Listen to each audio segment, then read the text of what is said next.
My name is Kithreen, and if you asked me to sum up my life in one word, I would probably choose battle.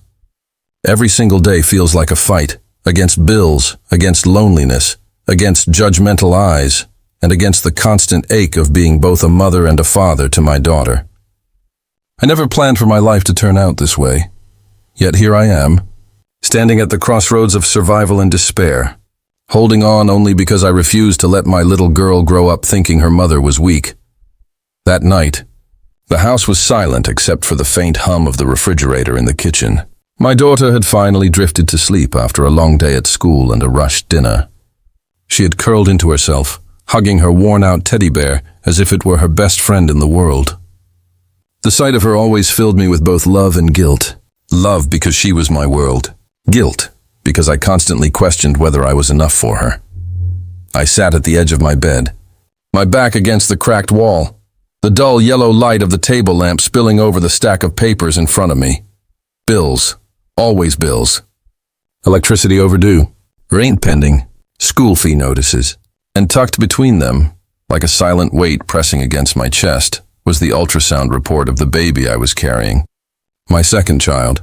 My fingers brushed over the thin sheet of paper and an involuntary tear slipped down my cheek.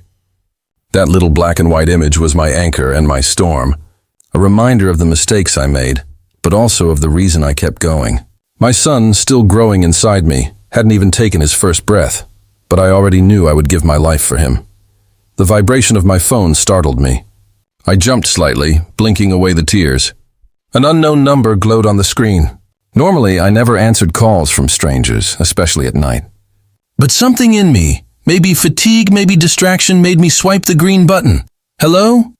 I said softly, trying not to wake my daughter. For a second, there was silence. Then a deep male voice spoke, firm yet curious. "Is this Kithreen?" I froze. My name on the lips of a stranger always unsettled me. "Yes, who is this?" The man didn't waste a moment. His next words cut through me like a blade. "Is this ultrasound really yours?" My breath hitched. The phone trembled in my grip. "What?" "I received an email today," he continued, his tone sharp, businesslike. It contained a medical report. An ultrasound. Your name was on it. Panic surged through me. My mind raced back to the day I had gone for the scan. The doctor had printed the report and saved a digital copy. Had there been a clerical error? A wrong email address entered into the system. I swallowed hard, my voice barely above a whisper. This is a private matter. You shouldn't have... Answer me, he cut in. Is it yours? Something in his voice carried authority, the kind of tone that belonged to men who were used to being obeyed. My anger flared, fueled by exhaustion. Who are you to ask me such a question? This is my personal life. It's none of your business. There was a pause. Then he spoke again, his voice calmer now. My name is Abhijeet, CEO of AR Industries. That report landed in my inbox through what I assume was a clerical mistake. I had no intention of intruding, but when I saw your name... He trailed off. I gripped the phone tighter. A CEO? A man like him lived in glass towers and luxury cars, surrounded by power and privilege. What did he care about a single mother like me? Why was he so invested in a simple medical error? Still, a strange mix of emotions churned inside me. Fear, shame, curiosity. Why hadn't I hung up yet? Yes, I whispered before I could stop myself. It's mine. The silence on the other end stretched so long I thought the call had dropped. Then he spoke, and his voice had softened in a way that unsettled me. Yours, I see. You're expecting, tears stung my eyes. Yes. And you're a single mom, he said slowly, as though piecing together fragments of my life. So this baby, you chose this on your own? I let out a shaky breath. His words sliced through me because they were the very questions I asked myself late at night. Did I choose this? Or did life corner me into it? I had no choice, I said finally, my voice breaking. I decided to keep him. To keep both my children, because they are all I have. People judge, people whisper, but they don't know the nights I spend crying into my pillow, or the mornings I wake up with courage I don't even feel. They don't know how it feels to fight alone. For a moment he didn't respond. Then I heard him sigh, the sound heavy, almost thoughtful. I understand more than you think. I blinked, confused. What could a man like him possibly understand about struggle? About hunger, loneliness, judgment? I shook my head as though he could see me. No, you don't. You're a CEO. You sit in a skyscraper office making decisions worth millions. I sit in a broken-down apartment wondering if I'll have enough to feed my child tomorrow. Our worlds don't intersect. But then he asked the question I dreaded most, the question that pierced deeper than any insult. And the father? Where is he? My heart clenched. My throat tightened. That question haunted me everywhere I went. In the disapproving stares of neighbors, in the pitying smiles of relatives, in the curious glances of strangers. I had no answer that could explain the abandonment, the betrayal, the silence. He's nowhere, I whispered, choking back tears. Nowhere. And before Abhijeet could say another word, I ended the call. I sat on the bed, the phone still clutched in my trembling hand, staring at the cracks in the ceiling as though they held the answers I needed. My heart pounded in my chest, my mind a whirlwind of questions. Why did I tell him the truth? Why did I feel a strange pull toward his voice, as if confessing to him gave me some twisted relief? I buried my face in my hands. What have I done? Yet deep down I knew this wasn't the end. That call, that mistaken report, none of it was random. It was the beginning of something far bigger than I could comprehend. And in the silence of that night, with my daughter asleep and my unborn son stirring inside me, I realized with a mixture of fear and anticipation, my life was about to change forever. The morning after that strange call, I woke up with heavy eyes and a restless mind. My daughter's laughter in the living room should have filled me with joy. But all I could think about was that voice, the commanding, almost haunting tone of Abhijeet, a man whose world was galaxies away from mine. I tried to shake it off. It had been nothing more than a mistake. A clerical error. He had no reason to ever call again, and I had no reason to think of him. But life has a way of planting seeds in your mind, tiny, uninvited seeds that grow into towering questions. Why had he sounded interested? Why hadn't he just deleted the report and moved on? I busied myself with the morning routine, packing my daughter's school bag, reminding her to eat her breakfast, tying her shoelaces. These small tasks kept me grounded, but inside I was unraveling. Later, when she was off to school, I sat alone with my tea, staring at the steam rising from the chipped mug.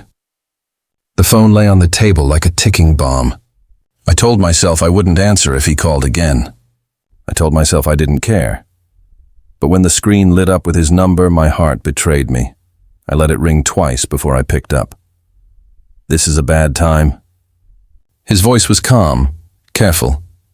You shouldn't be calling me at all, I replied sharply, though my heart raced with something I didn't want to name. I know, he admitted. But I couldn't stop thinking about our conversation.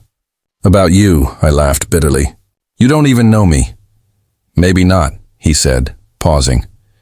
But I know what it feels like to be alone in a room full of people, to carry something on your shoulders that no one else sees. Don't assume my world is all golden glass towers, Kithreen. Loneliness is expensive at the top. His words disarmed me. I wanted to believe he was just playing some rich man's game, but his voice carried a sincerity I couldn't ignore. Why do you care? I asked, softer this time. He sighed. Because I've spent years drowning in meetings, contracts, numbers. But when I saw your name on that report, it was different. Like life was reminding me that not everything can be reduced to data on a screen. I didn't know how to respond. The truth was, part of me wanted to hang up, to run far from this bizarre connection. But another part, a part I didn't want to admit existed, felt seen in a way I hadn't in years. We spoke for almost an hour that day. He asked about my daughter, about my pregnancy, about how I was managing on my own. I answered cautiously at first, guarding my scars. But as the minutes passed, I found myself revealing things I hadn't even told my closest friend. He listened, not with pity, but with a quiet intensity that unnerved me. When I finally ended the call, I sat in silence, hugging my knees to my chest. What was I doing? Talking to a stranger, worse, a CEO. His world was power and money. Mine was survival and simplicity. There was no bridge long enough to span the distance between us. And yet, the bridge was building itself. Days turned into weeks, and our conversations became a strange rhythm of my life. He would call at odd hours, sometimes late at night, his voice tired but gentle, sometimes in the early morning before his day began. We never spoke about us because there was no us. He was Abhijeet, a man of impossible wealth and stature. I was Kithreen, a single mother with nothing but resilience to my name. Still, we shared pieces of ourselves in stolen words. I told him about the nights I stayed awake worrying about rent. He told me about the suffocating silence of his penthouse. I described the way my daughter's laughter filled the apartment like sunlight. He confessed that he hadn't laughed in years. Not really. But as much as I cherished those fleeting moments, reality always clawed its way back. The whispers of neighbors grew sharper when they saw me smile at my phone. My daughter began to ask, "Mama, who are you talking to?"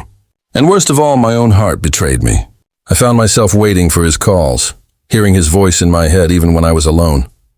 One evening, it all came crashing down. I was at the grocery store, clutching a basket with trembling hands, counting coins to see if I had enough for bread and milk. My daughter tugged at my dress, asking if we could buy chocolate, and I had to shake my head. The disappointment in her eyes stabbed me deeper than any blade. As I walked home, the phone rang. His name lit up the screen. I almost didn't answer, but exhaustion broke my defenses. "You sound tired," he said immediately, his voice filled with concern. "I'm fine," I lied. "No, you're not." I can hear it, something inside me cracked. "You don't understand. You live in a palace while I count pennies to feed my child. You don't know what it's like to choose between rent and medicine. You don't know what it's like to smile at your daughter while your heart is breaking because you can't give her the simple things she deserves." The words poured out of me like fire, raw and unfiltered. I expected him to go silent, maybe even hang up. Instead, he whispered, "Then let me help." I froze. "No, Kithreen." I said no. I snapped. I won't be someone's charity project. I may be poor, but I have pride. My children have pride. Don't you dare pity me, Abhijeet. The silence that followed was suffocating. My chest rose and fell with the weight of my anger, my tears. Finally, he said quietly, "I don't pity you. I admire you." Those words undid me. No man had ever said them before, not even the one who had left me alone with this burden. I hung up, but my heart refused to let go. That night, I couldn't sleep. His words echoed in my head. "I admire you." What did that even mean? Admiration wasn't love. Admiration wasn't commitment. And yet, admiration was more than I had been given in years. I thought of my unborn son, the steady rhythm of his heartbeat on the ultrasound. I thought of my daughter, who deserved a mother strong enough to stand tall. And I thought of Abhijeet, a man who lived in a tower of glass yet reached down to speak to a woman drowning in shadows. It was dangerous. It was impossible. And yet it was happening. I didn't know if I was falling into a trap or stepping onto a path fate had carved for me. All I knew was that his voice had found its way into my nights, and my heart was no longer mine alone. The mistaken call had become a lifeline, and somewhere deep inside, a part of me feared and hoped that Abhijeet wasn't finished with me yet. I always believed our lives would remain bound only by the phone line, that invisible thread connecting his world of skyscrapers and my world of survival. It was safer that way, safer to believe that his concern was a fleeting curiosity, and my confessions were just whispers into the night. But life never respects boundaries we try to draw. It was a rainy Thursday afternoon when the first crack appeared. I had rushed to pick my daughter from school, clutching her tiny hand as we splashed through puddles on the way home. The grocery bags were heavy. The rain soaked through my dress, and the weight of the world seemed doubled. By the time we reached our apartment building, I was exhausted. As I pushed open the rusty gate, I froze. A black luxury car, gleaming even under the gray drizzle, was parked at the curb. The kind of car that didn't belong in my neighborhood of peeling walls and broken windows. My stomach twisted when the driver stepped out in a sharp suit, holding an umbrella. He opened the back door, and then he stepped out. Abhijeet. For a moment, time stood still. My daughter squeezed my hand and whispered, "Mama, who is that man?" But my lips refused to form an answer. He was taller than I'd imagined, his presence commanding in a way that no phone call could ever capture. His suit was perfectly tailored, his dark hair slick from the rain, his gaze sharp yet softened when it landed on me. The sight of him in my broken little world felt unreal, almost like a cruel joke. "Hello, Kithreen," he said, his deep voice somehow louder than the rain. I pulled my daughter closer, my heart pounding. "What are you doing here?" "I needed to see you," he answered simply, as though that explained everything. The driver approached with the umbrella, but Abhijeet waved him back. He stepped into the rain, letting it soak his expensive suit, as if to erase the distance between us. Anger surged through me, mixing with panic. "You had no right. This is my home, my life. You don't just show up here." He looked at me with something I couldn't decipher. Pain, maybe, or determination. "You're right. I should have asked, but I couldn't. I couldn't keep hiding behind phone calls anymore. I needed to know if the woman on the other end was real." My chest tightened. I wanted to scream, to push him back into his luxury car and send him far from my fragile world. Yet when I looked into his eyes, I saw no mockery, no pity, just sincerity. My daughter tugged at my sleeve. "Mama, is he your friend?" I swallowed hard. "He's just someone I know." But even that felt like a dangerous admission. Later that evening, after I had put my daughter to bed, I found him waiting outside the building, leaning against his car. My first instinct was to ignore him, but something in me betrayed my better judgment. I walked over, arms folded, my defenses high. "You shouldn't be here," I whispered harshly. "And yet here I am," he replied, his tone quiet but steady. "I wanted to see you, to understand the life you've been so brave to live." I let out a bitter laugh. "You think standing in the rain for a few minutes shows you my life? Do you see these walls, Abhijeet? They leak when it rains. Do you see those lights? Half the time, they don't work because the electricity bill is overdue. You don't belong here," he didn't flinch. "Maybe not, but maybe I don't belong in my world either." His words hit me harder than I wanted to admit. We stood in silence, the rain easing into a drizzle. Finally, he said softly, "I don't want to cross your boundaries, Kithreen. But you've let me hear your heart. Now I want to see it." I turned away, fighting tears. "Why me? Out of all the women you could have, why choose the one who has nothing to offer?" He stepped closer, his voice barely a whisper. "Because you're the only one who speaks to me like I'm human, not a title. You don't want my money. You don't want my power. You just are. And that terrifies me, because it makes me want more than I should." His words lodged in my chest like a knife. I wanted to believe them, but my scars screamed caution. Men had made promises before, promises that crumbled like ash when life got hard. I shook my head, backing away. "You should leave, for both our sakes." And yet, when his car pulled away into the night, my heart felt emptier than it had in years. The days that followed were chaos inside me. Every time my phone buzzed, I felt a storm, part of me desperate to hear his voice, part of me terrified of what it meant. Then came the day everything changed. I was at the clinic for a routine checkup. The waiting room smelled of antiseptic, children crying in the background, mothers whispering worries to one another. My hands rested on my belly, protective, anxious. When the nurse called my name, I rose slowly, my body heavier with each passing month of pregnancy. But before I could move, I heard a familiar voice. "Is she all right?" I turned, and there he was again, Abhijeet, standing in the clinic, his expensive watch glinting under the fluorescent lights, looking completely out of place and yet completely focused on me. My breath caught. "What are you doing here?" He ignored my protest and walked up to the nurse. "I'll accompany her," he said firmly, as though it were the most natural thing in the world. The nurse looked surprised but didn't argue. And suddenly, he was beside me, his hand hovering near my arm as if offering support. Inside the examination room, as the doctor checked the baby's heartbeat, I stole glances at him. His eyes, usually sharp with authority, softened as the rhythmic sound of life filled the room. "That's your son?" he whispered, awe in his voice. "Our son," I almost corrected him in my mind, before shaking the thought away. "Yes," I said instead, my throat tight. The doctor smiled.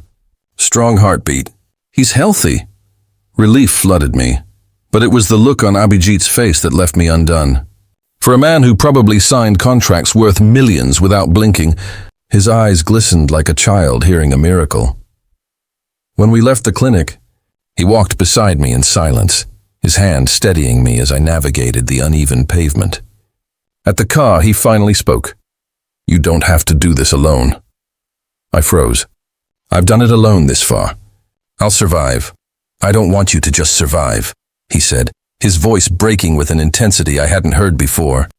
"I want you to live. You and your children." My chest tightened painfully. "You don't know what you're saying."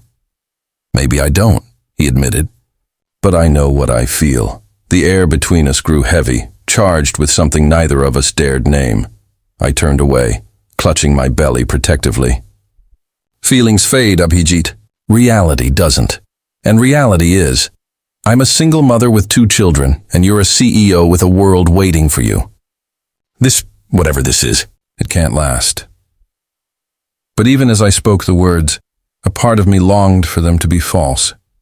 That night, lying awake in my dim room, I replayed every moment.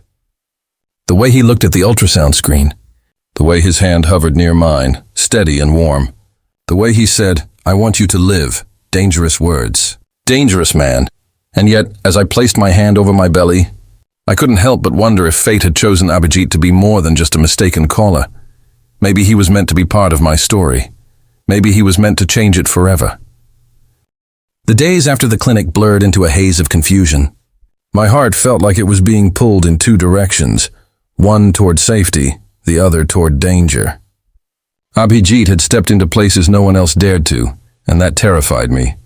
Because the more he crossed those invisible lines, the more I wondered what it would cost me to let him stay. Life, however, has a way of forcing decisions before we are ready. One evening, I came home from work to find a letter taped to my apartment door. My landlord's scrawled handwriting was clear enough. Final notice. Pay arrears within 7 days or vacate. I sat on the cold stairs, staring at the paper, my chest hollow. My daughter Anna skipped down beside me with her school bag bouncing, unaware of the storm brewing over our heads. She hugged me tightly, her innocence a painful reminder of what I stood to lose. That night, as rain tapped against the window, I dialed the one number I swore I wouldn't. He picked up on the first ring. "Kithreen?" His voice was cautious, like he had been waiting. I hesitated, shame burning my throat. "I need help." There was a pause, then, "I'm on my way." Minutes later, his car was outside. I almost didn't step into it, afraid of what it would mean. But Anna's sleepy face pressed against my shoulder gave me the courage. The ride was silent. When we reached his apartment, a sprawling space of glass and steel high above the city, I felt like an intruder in someone else's dream. He guided us in gently, never rushing, as though afraid I might bolt. "Stay here," he said softly. "Just for tonight. You don't owe me anything." The next morning, Anna ran through his vast living room, her laughter echoing against marble floors. Abhijeet watched her with something between awe and sorrow. I stood frozen, clutching a mug of coffee, torn between gratitude and guilt. "You can't keep rescuing us," I whispered. He looked at me, eyes steady. "Maybe I don't want to rescue you. Maybe I just want to stand beside you." The words were dangerous. They slipped into the cracks of my heart like light through a broken window, but reality didn't stay silent for long. News travels fast in the world of skyscrapers, and soon, whispers began. Why was the CEO's car seen in a poor neighborhood? Why was a single mother spotted entering his building? The gossip circled like vultures. One evening, after tucking Anna into bed, I found him on his balcony, staring at the glittering skyline. He didn't turn when I joined him. "They're talking," he said quietly. "About us?" My stomach tightened. "Yes. They don't understand, and they won't forgive." His jaw clenched. "I can weather their words, but I don't know if you should have to." I crossed my arms, trying to shield myself from the cold night air. "This is what I meant, Abhijeet. Our worlds aren't meant to mix. I can't drag my children into a storm that was never theirs." He turned then, his eyes raw. "And what if I don't care about storms? What if the only thing I care about is you?" My heart thudded painfully. I wanted to believe him, but scars from broken promises screamed otherwise. "You don't know what you're asking," I whispered. Then let me show you, he replied. The moment of truth came sooner than I expected. A charity gala loomed, an event where every influential figure in the city would gather. Abhijeet insisted I come with him. I refused at first, terrified of the stares, the whispers. But then he said, "If you're not by my side, they'll keep thinking you're a secret." "And you're not a secret, Kithreen. Not to me." So, trembling, I agreed. The night of the gala, I wore a simple dress he had arranged. Not extravagant, but elegant. When I looked in the mirror, I barely recognized myself, yet my heart still pounded with dread. Walking into the ballroom on his arm felt like stepping onto a battlefield. Eyes followed us, murmurs buzzed in the air. I felt stripped bare, judged, condemned, but Abhijeet's grip on my hand was firm, steady. He leaned down and whispered, "Breathe. Just breathe." Halfway through the evening, a board member's wife cornered me, her smile sharp as glass. "So this is the woman," she drawled. "Tell me, dear, do you truly think love can bridge poverty and power?" Her words cut deep, but before I could respond, Abhijeet's voice sliced through the air. "Yes," he said firmly, his arm wrapping around my shoulders. "Because she has something no fortune can buy, honesty. And that's worth more than all of this." The room fell silent. For the first time in years, I felt seen. Not as a mistake, not as a burden, but as a woman someone was willing to fight for. After the gala, in the quiet of his car, I turned to him, tears streaming down my cheeks. "Why?" I asked. "Why risk everything for me?" He cupped my face gently, his thumb brushing away a tear. "Because when I hear your voice, I hear the truth. When I see your children, I see a future worth living for. And when I look at you, I see the only home I've ever wanted." The walls around my heart crumbled. For once, I let myself believe. Months later, I gave birth to my son. Abhijeet was there, holding my hand through every contraction, his eyes wet with tears when the first cry filled the room. He cradled the baby gently, his powerful hands trembling with awe. Anna peeked from the doorway, her smile wide. "Mama, does this mean he's our family now?" I nodded, sobbing, unable to form words. Abhijeet kissed the baby's forehead, then mine. "Yes," he whispered, "forever." And in that moment I realized boundaries were never meant to keep us apart. They were meant to test how far love was willing to go. Our story had begun with a mistaken call, an ultrasound photo, and two worlds that should never have met. But it ended here, in the fragile, powerful truth that sometimes the people we're not looking for are the ones we were meant to find all along.